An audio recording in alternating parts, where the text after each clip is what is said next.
दूर गांव में बाबुल का पूरा परिवार रहता था। वह लोग बहुत गरीब थे। बाबुल अपनी बीवी मुन्नी और बेटे मुबारक और बेटी रोशनी के साथ चाय का दुकान करता था। रोशनी अपने अब्बू जान को कहती है, अब्बू जान, इस बार हम लोगों की ईद आने वाली है। इस बार मैं कहीं घूमने जाऊंगी और ईद में बहुत अच्छा खाना खाऊंगी। अब्बू जान, मेरी सहेलियाँ सब बाहर जाएगी ईद में घूमने के लिए, तो मैं भी जाना चाहती हूँ अब्बू जान। उसके लिए पैसे लगेंगे अब्बू जान। आई बड़ी घूमने जाने वाली अब्बू जान, मैं पहले कह रहा हूँ मुझे जाना अपने दोस्तों के साथ। वो लोग जाएंगे कहीं घूमने तो मुझे भी जाना है। अब वो सब आप जाइए, मुझे नए ड्रेस चाहिए, शर्ट अच्छे कलर के, वो लेके मैं जाऊँगा। अगर आप रोशनी को देंगे पैसे तो आपको मुझे भी देने होंगे अब्बू जान, और मुझे जाना ही है अब्बू जान। आप कुछ भी कह ले, मैं जाऊँगा ही। मेरे दोस्त मुझे जाने बोले। और ये रोशनी अगर नहीं भी गई, घर में रहेगी तो भी चलेगा अब्बू, लेकिन मुझे तो जाना पड़ेगा। मेरे दोस्त सब क्या कहेंगे मुझे कि आया नहीं गया नहीं घूमने के लिए। अरे बच्चों, तुम लोग अब्बू जान का दिमाग मत खाओ, ठीक है? बाहर जाकर खेलो और अब्बू को इतना टेंशन मत दो बच्चों। तुम लोगों को तो पता ही है। अरे जी, आपकी लेट तो नहीं हो रही है ना? आप दुकान चले जाइए। बच्चों का क्या, ये तो कुछ भी कहते रहते हैं। इनकी बात अगर आप पकड़ेंगे तो फिर सब कुछ ख़त्म ही हो जाएगा। जैसे ये बच्चे ऐसे ही कह रहे हैं। आप नाश्ता तो खा लिए हैं, अब आप दुकान चले जाइए। वैसे आप इतनी सुबह सुबह दुकान जा रहे क्यों?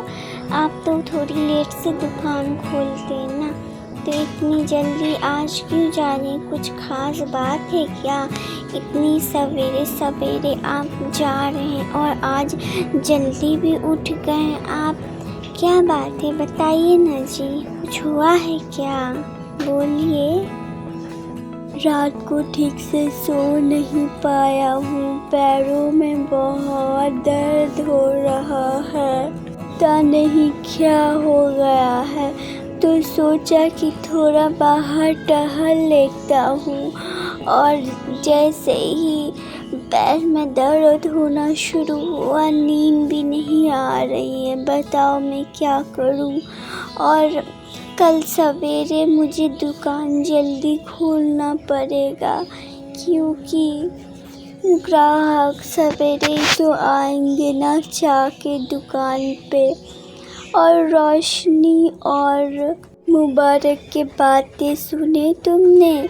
कैसे कह रहे हैं वो लोग, अब्बा ये चाहिए, अब्बा वो चाहिए। मैं बच्चों की कुछ चीज़ें भी पूरी नहीं कर पा रहा हूँ। कुछ नहीं होगा मुबारक के पापा, आप जाइए दुकान खोल लीजिए। और हाँ, मैं आपके पैरों में विक्स लगा देती हूँ, उससे दर्द कम हो जाएगा, ठीक है? और आप लाल चाय बना दे रही हूँ, आप पी लीजिए, थोड़ी देर आराम कर लीजिए। और जोहर का टाइम हो रहा है, आप नमाज़ पढ़कर आप उसके बाद दुकान खोल लीजिए। आधे दिन तो दुकान खुले रहेंगे, उसके बाद मैं आपको सुबह उठा दूँगी, तो आप जल्दी से सुबह चले जाइएगा दुकान खोलने के लिए, ठीक है? मैं तो कह रही हूँ आज नहीं जाइए, तो आप ही जीत लगा दिए, नहीं जाना जाना जाना। तो फिर ठीक है, आप थोड़ा आराम कर लीजिए, उसके बाद चल जाइए। फिर वह नमाज के लिए निकल जाता। लेकिन आज उसके दुकान पे कोई ग्राहक नहीं आते हैं। वो अपने ग्राहकों की इंतज़ार करता रहता है, लेकिन ग्राहक नहीं आते हैं। तो वह सोचने लगा, मैं नमाज़ पढ़ के भी आया हूँ, लेकिन मेरे ग्राहक नहीं आ रहे हैं। कल से मैं सवेरे दुकान खोलूँगा और मेरे ग्राहक सवेरे सवेरे आएंगे। ये 1:30-2 बजे कौन चाय पीता है?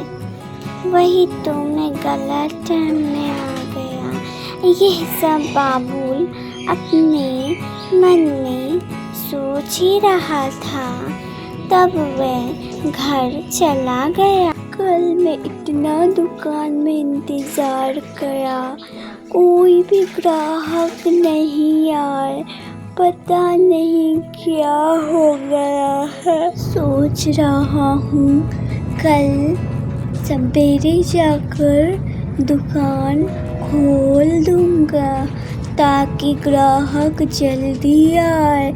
मेरे हाथ की चाय भी तो बहुत अच्छे होते हैं, फिर ग्राहकों को क्या हो गया है? या अल्लाह, मैं बहुत परेशान हूँ। मुझे कुछ करना पड़ेगा।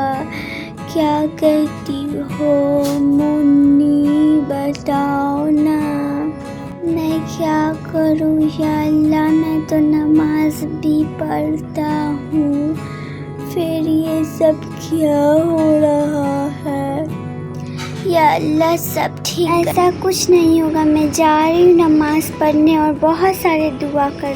बाबुल दुकान खोलने के लिए निकल जाता है और जैसे ही शटर उठाता है, उसकी दुकान पे ग्राहकों की भीड़ लग जाती है।